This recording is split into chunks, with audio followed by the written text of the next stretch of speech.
hoy aquí estamos en una granja. Yo estoy cosechando maíz.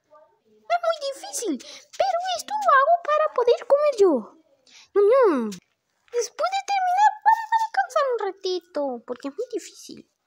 Y ya picamos todo esto. ¡Ya! Voy a descansar. ¡Juega conmigo! ¡Juega conmigo! Ay, bueno, pues voy a jugar contigo. Ahora más tarde. Descanse. Ay, por fin vamos a descansar. Ya, volviendo al tema de hoy, aquí están los chiles más picantes de México. Y estamos esperando que crezcan los mangos para comerlos. ¡Mangos! Eso fue todo por hoy. Si quieren que nos comamos los mangos con el chile más picante del mundo, suscríbanse. Y denle mucho like, porque me estoy quedando pobre. Ahora sí, a mi merecido descanso. ¡Adiós!